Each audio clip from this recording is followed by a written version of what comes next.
નમસ્કાર વિદ્યાર્થી મિત્રો, આજે આપણે ગણિતના ભાગમાં સંખ્યા જોવાના છે. આજે આપણે સંખ્યા વિશે માહિતી મેળવવાના છે. પરંતુ ગઈકાલે તમે જોયું હશે કે માપનમાં ભાગ નંબર 2 માં મેં તમને ક્ષેત્રફળ આધારિત કેટલાક દાખલા પણ તમને પૂછ્યા હતા, અને જેમાં તમે કયો જવાબ કોમેન્ટ સેક્શનમાં કર્યા મેં જોયા છે. પરંતુ ઘણા વિદ્યાર્થીઓના જવાબમાં થોડો પ્રોબ્લેમ છે, તો તે વિદ્યાર્થીઓ થોડું વધુ મહેનત કરશે. આજે આપણે સંખ્યાઓ વિશે માહિતી મેળવીશું. તમે છઠ્ઠા ધોરણથી સંખ્યાઓ વિશે માહિતી મેળવો છો, બરોબર છે, પરંતુ આજે આપણે તેનો છઠ્ઠા ધોરણથી લઈને 8મા ધોરણ સુધીનો બધા જ કોન્સેપ્ટ ક્લિયર કરી નાખીએ, જેથી તમને એનો પ્રોબ્લેમ થાય નહીં. જો વિદ્યાર્થી મિત્રો, સંખ્યાઓના ઘણા બધા પ્રકાર છે. પ્રકાર એટલે કે જેને ગણ સ્વરૂપે આપણે રજૂ કરીએ છીએ. એમાં સૌથી છે પ્રાકૃતિક સંખ્યાનો ગણ. પ્રાકૃતિક સંખ્યાની શરૂઆત 1, 1, 2, 3 એમ બધા જ ધન પૂર્ણાંકોની લેવામાં આવે છે. આ પ્રાકૃતિક સંખ્યાના ગણમાં સંખ્યાઓ અનંત છે, પણ તેમાં સૌથી નાની સંખ્યા આવા સંખ્યા ગણ માટે તમને કોઈ એવો પ્રશ્ન પૂછવામાં આવે કે આની મોટી સંખ્યા કઈ, એવો પ્રશ્ન ના પૂછાય. હા, પણ કઈ નાની સંખ્યા છે તે બાબતનો પ્રશ્ન તમને મળે. એટલે આપણે ખાસ વસ્તુ ધ્યાન રાખવાનું, સંખ્યા ગણમાં નાનામાં નાની જે સંખ્યાઓ છે તેને આપણે યાદ રાખવી પડશે. તો સંખ્યામાં સૌથી નાની સંખ્યા છે 1. જ્યારે પૂર્ણ સંખ્યામાં આપણે હવે એના પછી એટલે કે નવો એક ગણ છે પૂર્ણ સંખ્યા, જેની આપણે માહિતી મેળવીએ તો તમે જોશો કે 1, 2, 3, 4, 5 અહીંયા બધા જ ધન પૂર્ણાંકો અહીં ઓલરેડી આવેલા છે. માત્ર એક શૂન્ય એડ થાય છે. એટલે પૂર્ણમાં કોનો સમાવેશ થાય તો કે શૂન્ય અને બધા જ ધન પૂર્ણાંકોનો સમાવેશ થાય છે, બરોબર. હવે આ પ્રાકૃતિક સંખ્યામાં સૌથી નાની સંખ્યા 1 હતી, જ્યારે પૂર્ણ સંખ્યામાં સૌથી નાની સંખ્યા કઈ છે? યાદ રાખવાનું કે અહીં પૂર્ણ સંખ્યામાં સૌથી નાની સંખ્યા 0 છે. અથવા તમને એવો પણ પ્રશ્ન પૂછાય કે એવી કઈ સંખ્યા છે જે પૂર્ણ સંખ્યા છે પણ પ્રાકૃતિક સંખ્યા નથી? તો તમારે એવું જોવાનું, પૂર્ણ સંખ્યાથી એવી કઈ સંખ્યા જે પ્રાકૃતિક આવતી નથી, તો તરત જ આન્સર મળી જશે કે 0. 0 એ પ્રાકૃતિક સંખ્યા નથી. ઓકે, ત્યારબાદ આપણે જોઈશું પૂર્ણાંક સંખ્યાઓ. પૂર્ણાંક સંખ્યાઓ જેમાં ધન પૂર્ણાંક, ઋણ પૂર્ણાંક અને શૂન્ય, આ ત્રણેયનો સમાવેશ કરવામાં આવે છે. તો કે આ બધી જ પ્રાકૃતિક સંખ્યાઓ જે છે, બરોબર છે, જે પૂર્ણ સંખ્યામાં આવી, બધી જ પૂર્ણ સંખ્યાઓમાં આવી છે. હવે આપણે થોડું આગળ જોઈશું કે અહીં સંખ્યાઓ પણ આપેલી છે, શૂન્ય છે અને ધન પૂર્ણાંકો પણ આપેલા છે. હવે તમે જ્યારે રેખા ઉપર સંખ્યાઓને દર્શાવવાનું તમે જોયા હશે, તો માઇનસ સંખ્યાઓમાં 0 અને ધન સંખ્યાઓમાં, તો ઋણ સંખ્યાઓ તમે સંખ્યા રેખા ઉપરની કઈ બાજુ દર્શાવતા હતા તે તમારે મને કોમેન્ટ કરવાનું છે કે સંખ્યા રેખા ઉપર ઋણ સંખ્યાઓ તમે કઈ બાજુએ દર્શાવતા હતા, જમણી બાજુ કે ડાબી બાજુ? જો તેનો ખ્યાલ ક્લિયર હશે તો સંખ્યાના મોટા ભાગના દાખલાઓમાં તમે સાચો જવાબ આપી શકશો. તેવી જ રીતે તમારે સંખ્યા રેખા ઉપર ધન પૂર્ણાંકો કઈ બાજુ દર્શાવતા હતા એ પણ તમારે મને કોમેન્ટ કરવાની છે કે ધન પૂર્ણાંકો સંખ્યા રેખા ઉપર ડાબી બાજુ કે જમણી બાજુ કઈ બાજુ દર્શાવતા હતા તે પણ તમારે લખવાનું છે. અહીં આપણે આગળ જોઈએ.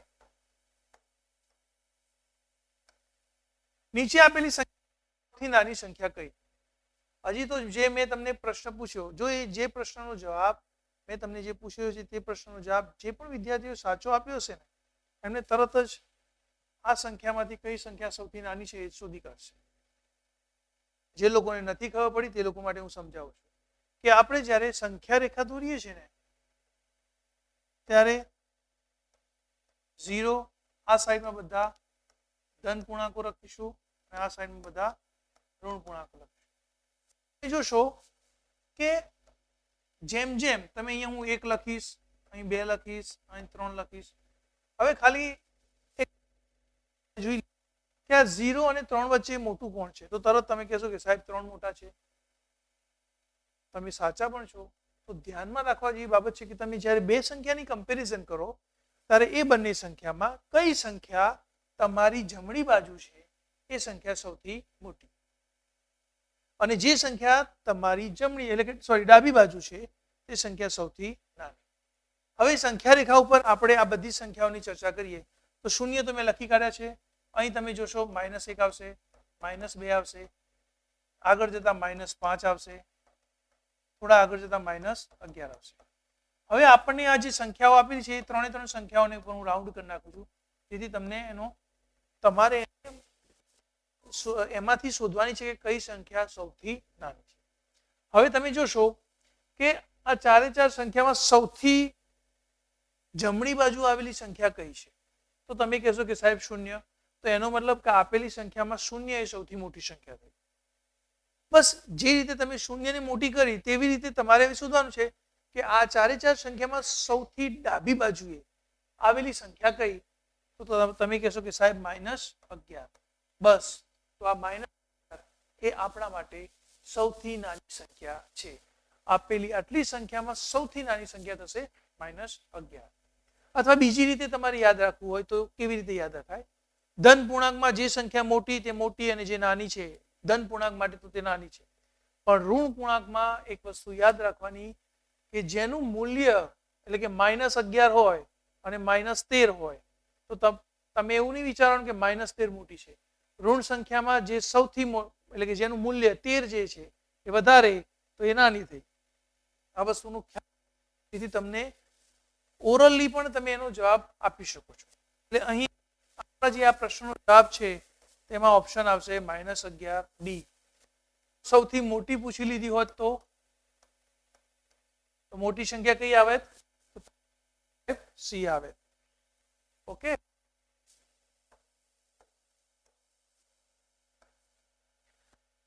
સૌથી નાની સંખ્યા કઈ છે? વિદ્યાર્થી મિત્રો, મેં તમને જ્યારે સંખ્યા ગણ વિશેની માહિતી આપી ને ત્યારે જ મેં તમને કીધું કે તમારે આ બેમાં ત્રણ વસ્તુ યાદ રાખવાની છે. પહેલી સૌથી નાની પ્રાકૃતિક સંખ્યા, સૌથી નાની પૂર્ણ સંખ્યા અને એવી સંખ્યા જે પૂર્ણ છે પરંતુ પ્રાકૃતિક નથી. આ ત્રણે ત્રણ પ્રશ્નો મેં અહીંયા તમને રજૂ કરેલા છે. બસ ત્રણ પ્રશ્નો તમારા આઈડિયા બહુ જ ક્લિયર હોવા જોઈએ. પ્રાકૃતિક સંખ્યા માટે આવશે જવાબ 1. સૌથી નાની પૂર્ણ સંખ્યા એ તમારે જવાબમાં ઓપ્શનમાં એટલે કે તમારે કોમેન્ટ સેક્શનમાં તમારે મને જણાવવાનું છે કે સૌથી નાની પૂર્ણ સંખ્યા કઈ થશે. સંખ્યા છે જે પૂર્ણ સંખ્યા તો છે પણ પ્રાકૃતિક સંખ્યા નથી. તો આનો પણ તમારે જવાબ 0 આવશે. કારણ કે 0 એ પૂર્ણ સંખ્યા છે, પ્રાકૃતિક સંખ્યામાં સમાવેશ કરવામાં આવતો નથી. હવે આગળના દાખલા તરફ જોઈએ. સમય સંખ્યા શીખતા પહેલા એક અપૂર્ણાંક વિશે પણ જોઈ લઈએ. અપૂર્ણાંક સંખ્યાઓ કોને કહેવામાં આવે છે? આ અપૂર્ણાંક જેને આપણે પોઈન્ટ એટલે કે દશાંશ અપૂર્ણાંકમાં લખીએ છીએ, બસ આ જ સંખ્યાઓ જેને સમય સંખ્યા કહેવામાં આવે છે. હવે સમય સંખ્યા ગણમાં એવી સંખ્યાઓનો સમાવેશ કરવામાં આવે છે જે P/Q સ્વરૂપમાં રજૂ કરી શકાય, એટલે કે સોરી P/Q સ્વરૂપમાં રજૂ કરી શકાય. એટલે કે P અંશમાં છે અને છેદમાં શું છે? Q. આ અંશ અને નીચે છેદ સ્વરૂપે રજૂ કરી શકાય. અને ખાસ વસ્તુ એવી યાદ રાખવાની કે સમય સંખ્યામાં એક જ એવી કન્ડિશન છે જેને સમય સંખ્યા ના કહેવાય અને એ સંખ્યા છે કે Q એ શૂન્ય સિવાયની જોઈએ. એટલે Q ની કિંમત કોઈ દિવસ શૂન્ય ના હોવી જોઈએ. આ યાદ રાખવાનું. P/Q where P and Q એટલે કે જ્યાં P અને Q એ બધી તમે પૂર્ણાંક સંખ્યાઓ લઈ શકો છો, માત્ર શૂન્ય સિવાયની. બસ આ વસ્તુનું ધ્યાન રાખશો તો બાકીની બધી સંખ્યાને તમે સમય સંખ્યા કહી શકાય છે. જોઈએ આપણે. ચલો મને એમ કહો કે -7/3 આ સમય સંખ્યા છે તો તમે જોશો 7 એ પણ તમારા પૂર્ણાંક સંખ્યા ગણમાં આવે છે અને 3 પણ પૂર્ણાંક સંખ્યા ગણમાં આવે છે. માટે આને સમય સંખ્યા કહેવાશે. બરોબર છે. 11/13 યસ, આ પણ તમારી સમય સંખ્યા છે. આમ ગમે તે સંખ્યા તમે લખી શકો, ઉપર અને નીચે ધન અને ઋણ બંને લખી શકો, પણ ધ્યાનમાં એક જ બાબત યાદ રાખવાની છે કે નીચેનામાંથી કઈ સમય સંખ્યા નથી એવું જ્યારે પૂછે ત્યારે તમારે એવી સંખ્યા શોધવાની કે જેના છેદમાં શું હોય? શૂન્ય હોય. હા, કેટલીક વખત તમારા મનમાં એવું વિચાર આવે કે સાહેબ 0/7 હોય તો શું આને સમય સંખ્યા કહેવાય? તો જવાબ છે હા, આને સમય સંખ્યા કહેવાય. કારણ કે સમય સંખ્યા ન હોવાની શરતમાં શું છે? છેદમાં શૂન્ય ના હોવું જોઈએ. અંશમાં શૂન્ય હોય તો ચાલે, આનું ખરેખર મૂલ્ય શૂન્ય થાય. શૂન્યના છેદમાં ગમે તેવી સંખ્યા આવે તો પણ તે સમય સંખ્યા કહી શકાય. માટે 0/7 જે છે એ તમારી સમય સંખ્યા છે. તમારા મગજમાં એકદમ વસ્તુ ક્લિયર હોવી જોઈએ કે છેદમાં શૂન્ય ન હોય તેવી તમામ સંખ્યાઓને આપણે સમય સંખ્યા કહીએ છીએ. અહીં મેં તમને એક પ્રશ્ન પૂછેલો છે કે નીચેનામાંથી કઈ સંખ્યા સમય સંખ્યા નથી. જસ્ટ મેં તમને એમને થોડી આપી છે, એ સમજને આધારે તમારે મને આનો જવાબ તમારે મને કોમેન્ટ કરવાનો છે કે નીચેનામાંથી કઈ સંખ્યા સમય સંખ્યા નથી. હું તમને 5 સેકન્ડનો સમય આપું છું, તમે ઝડપથી કોમેન્ટ કરજો. પહેલો ઓપ્શન જોઈ લઈએ આપણે, 5/4 છે. બીજો છે 7/-3. ત્રીજો ઓપ્શન એટલે કે સી છે 4/0 અને ડી છે -18/-8. તમારે મને એવી સંખ્યા લખવાની છે કે જે સમય સંખ્યા નથી, એનો ઓપ્શન તમારે મને કોમેન્ટ સેક્શનમાં લખવાનો છે. ઘણા બધા વિદ્યાર્થીઓ પ્રયત્ન કરી રહ્યા છે. સરસ. અહીં આપણે જોઈશું તો સી ઓપ્શન જે છે એ સમય સંખ્યા નથી. હવે એનું કારણ પણ તમારે મને રજૂ કરવાનું છે. તમે તો કહી તો દીધું કે આ સમય સંખ્યા નથી, તો પણ કારણ પણ આપણને ખબર હોવી જોઈએ. શેના માટે આ સંખ્યા સમય સંખ્યા નથી? તો તમે છેદમાં જોશો તો છેદમાં છે 0. મેં તમને એ જ વાત કરી કે એવી સંખ્યા કે જેનો છેદ 0 ના હોય તો તેવી સંખ્યાને આપણે સમય સંખ્યા કહીએ છીએ. પણ અહીં છેદ 0 હોવાથી આપણે આ સંખ્યાને સમય સંખ્યા કહી શકીશું નહીં.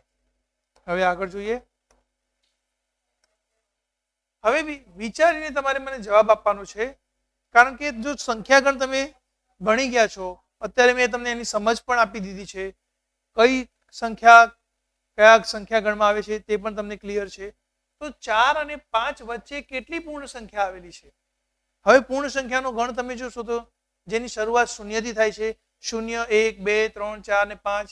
હવે 4 અને 5 વચ્ચે કોઈ એવી સંખ્યા આવતી નથી ના. 4 અને 5 વચ્ચે સંખ્યા આવે છે, પણ કેવી સંખ્યાઓ આવે છે? જે સમય સંખ્યાઓ છે. 4.1, 4.2, 4.9, 4.5555. આ બધી સંખ્યાઓને સમય સંખ્યા કહેવાય. પરંતુ મેં તો તમને અહીંયા પ્રશ્નમાં એવું પૂછ્યું છે, મારે તો પૂર્ણ સંખ્યા જોઈએ છે. હવે 4 અને 5 વચ્ચે કોઈ પૂર્ણ સંખ્યા આવતી નથી. અહીં લખી શકાય કે 4 અને 5 વચ્ચે કેટલી પૂર્ણ સંખ્યા આવે છે? તો જવાબ આવશે 0.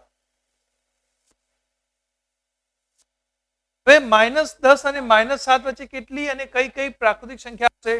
ઘણા બધા વિદ્યાર્થીઓ એટલી બધી ઉતાવળ કરશે અને ઝડપથી લખી કાઢશે કે સર -10 અને -7 વચ્ચે -8 અને -9 આ બંને સંખ્યા આવશે. પણ તમે જ્યારે ધ્યાનથી રકમને વાંચશો તો તમને આઈડિયા ક્લિયર થશે. શું એક તો કેટલી કઈ અને મેઇન વસ્તુ છે આ પ્રાકૃતિક સંખ્યાઓ. અહીં તમે જો કે -7 છે તો ઋણ પૂર્ણાંક સંખ્યાઓ છે. આ સંખ્યાઓ પ્રાકૃતિક સંખ્યામાં આવતી જ નથી. માટે -10 અને -7 વચ્ચે એક પણ પ્રાકૃતિક સંખ્યા આવતી નથી. એટલે કોઈ પ્રાકૃતિક સંખ્યા છે જ નહીં. કારણ કે આ સંખ્યાઓ તો મેં તમને જે આપી છે એ તો પૂર્ણાંક સંખ્યાઓ છે અને એ પણ ઋણ પૂર્ણાંક છે. એ તમારે ખાસ વસ્તુ ધ્યાન રાખવાની. અને મેં તમને પૂછી જશું કે મારે કયો જવાબ જોઈએ છે, બહુ વિચારીને જવાબ આપવા. હા, મેં તમને એવું કીધું હોય કે પ્રાકૃતિક સંખ્યાની જગ્યાએ તમે મને એમ કહો કે પૂર્ણાંક સંખ્યાઓ કેટલી આવે, તો તમે તરત જવાબ કહેશો કે -10 અને -7 વચ્ચે 2 પૂર્ણાંક સંખ્યાઓ આવશે. અને કઈ કઈ? તો એક આવશે -9 અને -8. આમ 2 સંખ્યાઓ અને -7 વચ્ચે આવતી પૂર્ણાંક સંખ્યાઓ છે. પ્રાકૃતિક સંખ્યાઓ તો છે જ નહીં. ધ્યાન રાખવાનું. અહીં મેં તમને આપ્યો છે દાખલો -2/5 અને 1/2 વચ્ચે ખાલી જગ્યા અને ખાલી જગ્યા સંખ્યા આવે. હવે તમે બંને સંખ્યાઓ સમય સંખ્યા છે, બંનેના છેદ પણ અલગ અલગ છે. એટલે સૌ પ્રથમ તમને આપેલી સંખ્યા શું આ બંને વચ્ચે છે કે નહીં અને કઈ છે એ શોધવાની છે.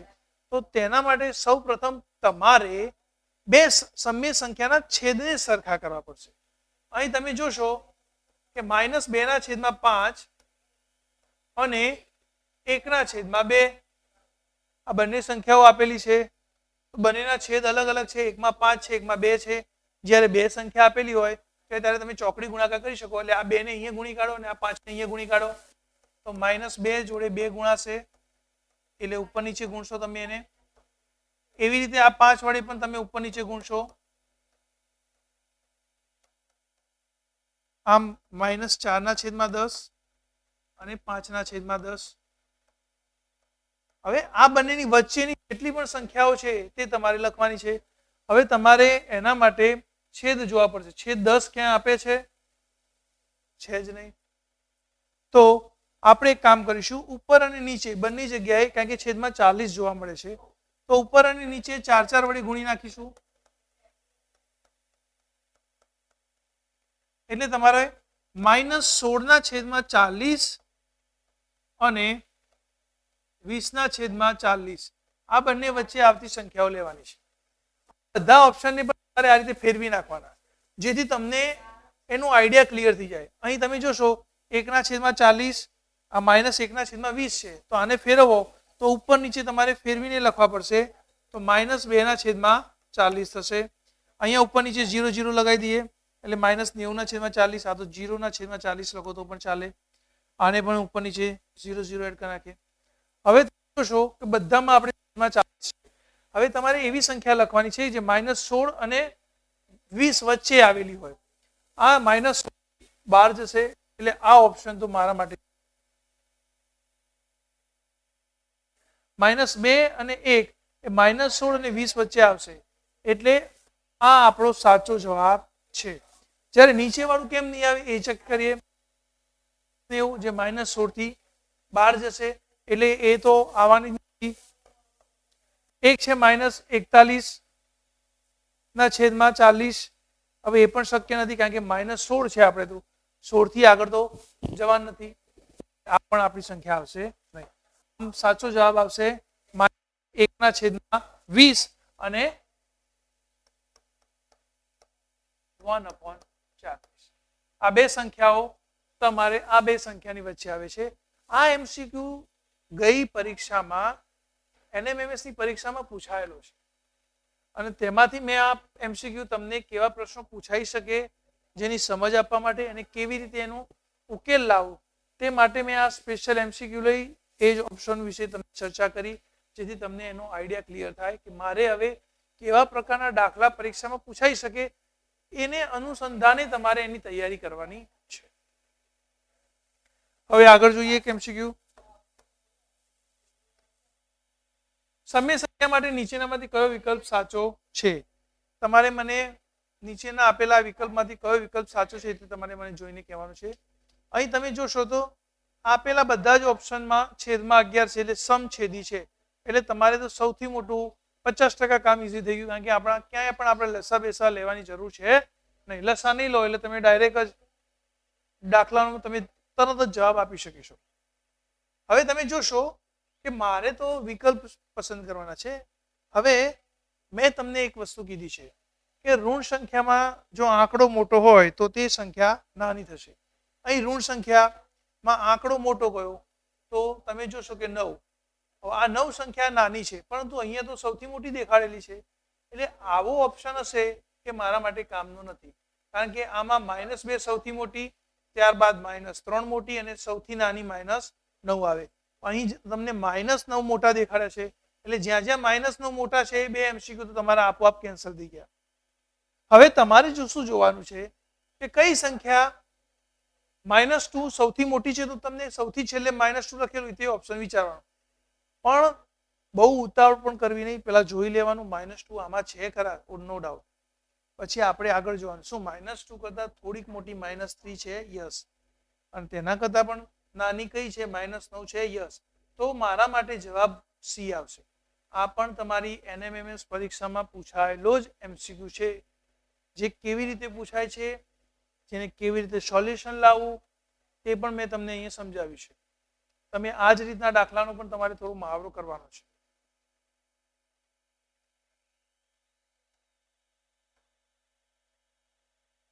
હવે અહીં આપેલી સંખ્યાને ચડતા ક્રમમાં ગોઠવવાના છે. તમે જો કઈ કઈ સંખ્યાઓ લખેલી છે તે જરા જોઈએ.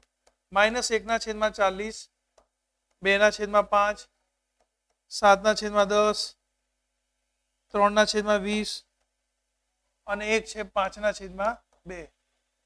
હવે તમે જોશો આ બધી સંખ્યાઓના છેદમાં અલગ અલગ છે, સમછેદી છે નહીં.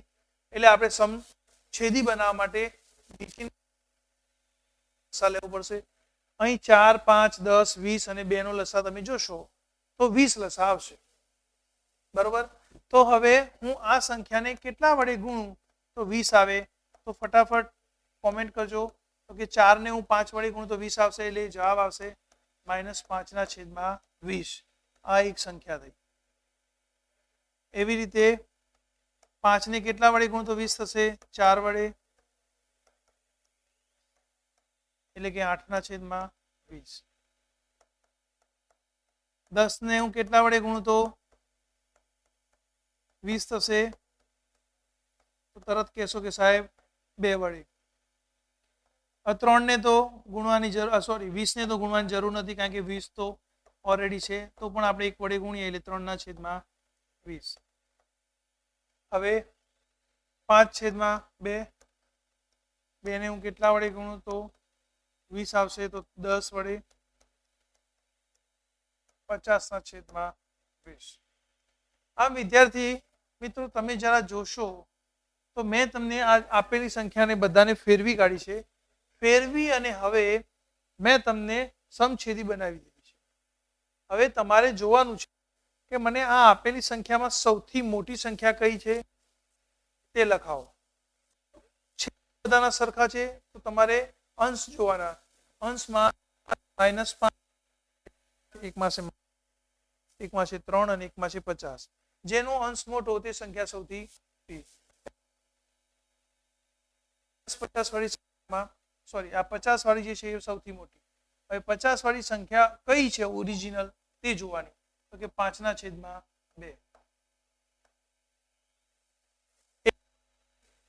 હવે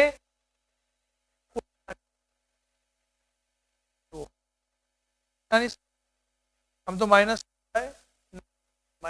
એ તો ઋણ પૂર્ણાંક છે. એટલે પણ આપણે આ સંખ્યા નહીં, આ સંખ્યા લખવા. એટલે જવાબ આવશે 2/5. ત્યારબાદ આવશે 3, 3/20. એટલે આપણે તો તે જ સંખ્યા લખીશું.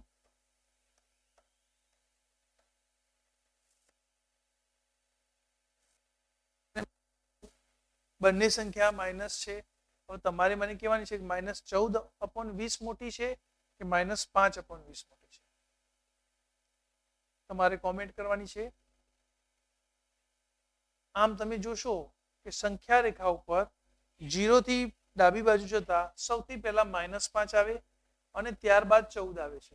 એટલે કે ડાબી બાજુએ -5 અને -14 માં ડાબી બાજુએ -14 હોવાથી -14 સંખ્યા એ નાની સંખ્યા છે. એટલે -5 એના કરતા થોડી મોટી છે. એટલે આપણે અહીંયા લખીશું -1/4 અને છેલ્લે વધી -7/10. આમ આપેલી બધી જ સમય સંખ્યાને મેં ચડતા ક્રમ, આ એના કરતા થોડી મોટી, એનાથી પણ થોડી મોટી અને છેલ્લે સૌથી મોટી સંખ્યા લખી છે. તમને પરીક્ષામાં જગ્યાએ 4 સંખ્યા આપી હોય અને 4 સંખ્યાઓને અલગ 4 MCQ, સોરી 4 ઓપ્શન આપેલા હોય, તેમાં અલગ અલગ રીતે એવી રીતે ગોઠવેલા હોય કે તમે કન્ફ્યુઝ થઈ જાઓ. પણ તમારે જ્યારે મોટા ભાગે દાખલામાં તમારે જોશો છેદ કોઈ દિવસ સમાન નહીં આપેલા હોય. એટલે પહેલું કામ તમારે છેદ સમાન કરવા પડશે અને ત્યાં કરવી પડશે કે તમને પ્રશ્ન શું પૂછ્યો છે એ પણ જોવું પડે. ચડતા ક્રમમાં પૂછ્યું છે કે ઉતરતા ક્રમમાં પૂછ્યું છે. એ પ્રમાણે તમારે સંખ્યાઓને એરેન્જ એટલે કે ગોઠવી અને તમારો સાચો ઓપ્શન તમારે શોધવાનો છે. હવે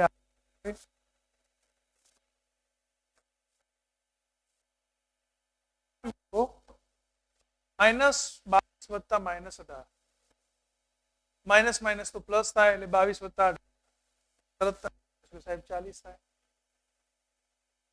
પણ વિચારશો કે સાહેબ માઇનસ પ્લસ તો માઇનસ થાય, 22 માંથી 18 કાઢ કરશો તો 4 જવાબ આવે. 4 ઓપ્શન 40 છે. જવાબ કયો લખો? બસ આ જ વસ્તુને તમારે ધ્યાનમાં રાખવા જેવી છે કે જ્યારે -22 અને -18 વચ્ચે પ્લસ છે, બંનેની નિશાનીઓ સરખી છે, સરવાળો કરશો તો -22 વત્તા -18 -40 થાય. ખાલી 40 લખશો તો પણ તમારો જવાબ ખોટો પડશે, કારણ કે સરવાળા કે બાદબાકી કર્યા બાદ જે પણ જવાબ આવે તેમાં સૌથી મોટી જે સંખ્યા હોય તેનું આપણે નિશાની લખીએ છીએ. સૌથી મોટીમાં 22 છે એટલે 22 ની એટલે માઇનસ જવાબ આવશે. અને હા વિદ્યાર્થી મિત્રો, એક ખાસ અગત્યની બાબત મારે તમને કહેવી છે, જ્યારે કોઈ પણ MCQ નો જવાબ તમે સોલ્વ કરતા તરત જવાબ આવી જાય અને એ જવાબ જો એ ઓપ્શનમાં હોય તો તમારે એ MCQ ને ફરીથી ગણવો.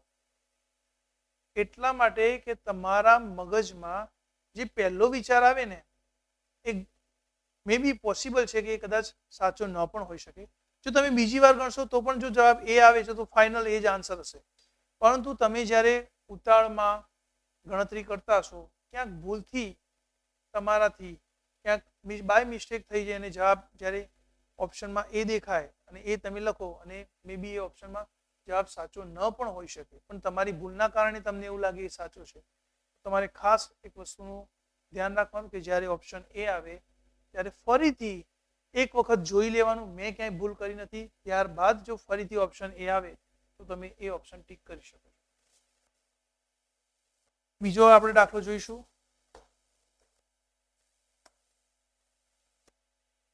જો મેં તમને જે વસ્તુ હમણાં જાણ કરી ને એ જ વસ્તુ આપણે એવી જોઈએ. -25 ગુણ્યા -3 25 તરીને 75. હવે માઇનસ છે તો હું ફટ લઈને કે ચલો એ સાહેબ એ ઓપ્શન ટીક કરી નાખો. પણ હવે ધ્યાનમાં રાખવા જેવી બાબત એ છે, મેં શું કીધું, એ ઓપ્શન આવે એટલે તમારે ફરીથી પણ ચેક કરવાનું બીજી વખત. હવે હું બીજી વખત ચેક કરું છું કે ભાઈ આ માઇનસ માઇનસ તો પ્લસ થઈ જાય, એટલે ખરેખર જવાબ તો 25 તરીને 75 આવે, એટલે સાચો જવાબ તો બી છે. પણ જો તમારે એક વખત એ થઈ ગયો પછી તમે એને ફરીથી રફ કરી શકશો નહીં, એટલે ધ્યાન રાખવાનું. એટલે MCQ ટીક કરતા પહેલા એક વખત શ્યોર થઈ જવાનું કે ના આ જવાબ સાચો જ છે અને તો જ તમારે ટીક કરવાનું છે. અહીં મેં તમને કન્ફ્યુઝ કરવા માટે જો -25 અને -3 કોઈ વિદ્યાર્થી 25 અને 8 નો સરવાળો કરે -28 પણ લખી શકે અથવા 25 વત્તા 3 કહીને પણ 28 લખી શકે. મેં તમને ભ્રમિત કરવા માટેના જ બધા ઓપ્શન મૂક્યા છે, પણ તમે જો તમારા નિયમ અને તમારી સંકલ્પનાઓ જો તમારા માઇન્ડમાં ક્લિયર હશે તો તમે સાચો જવાબ મેળવી શકશો.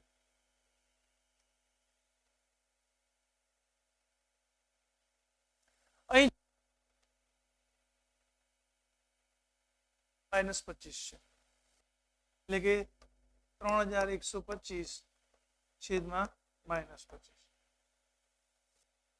હવે કેટલાક વિદ્યાર્થીઓને આવી ગયો હશે કે ક્યારે આવે જવાબ. હવે જ્યારે એમને કારણ પૂછે તો એ લોકો વિચારે 25 એકા 25 એટલે અહીંયાથી સાહેબ ઉડાડ નાખો ને આટલો. તો કે 31 તો વધ્યા, પાછળ 1 અને આગળ માઇનસ એટલે કે -311 આવે. આવું ના થાય, ધ્યાન રાખવાનું. તમારે 3125 ને 25 વડે ભાગવાના છે. બીજું માઇનસ પણ છે એટલે તમારો જવાબ અહીં માઇનસ ઉપર હોત તો માઇનસ માઇનસ ઉડી જાત ને જવાબ પ્લસમાં આવે, પણ ઓલરેડી માઇનસ છે એનો મતલબ કે તમારો જવાબ માઇનસમાં આવશે. હવે MCQમાં જોશો તમે તો તમને 2 પ્લસ ને 2 માઇનસમાં છે એટલે આપોઆપ આ બંને MCQ તો નીકળી જ જશે, કારણ કે પ્લસમાં તો જવાબ આવવાનો નથી. બીજું તમને જે ભૂલ કીધી એ ભૂલ તમે જો ભૂલ તમે કરી હશે તો તમે 11 આવશે, અને નહીં કરી હોય તો સાહેબ જવાબ -25 આવશે. આમ કેટલીક વખત તમને આપેલા ઓપ્શન ઉપરથી પણ તમને એ MCQ કેટલો ઝડપથી પૂરો થાય છે એના ઉપર રહેલું છે કે તમને આપેલા ઓપ્શન કેવા છે.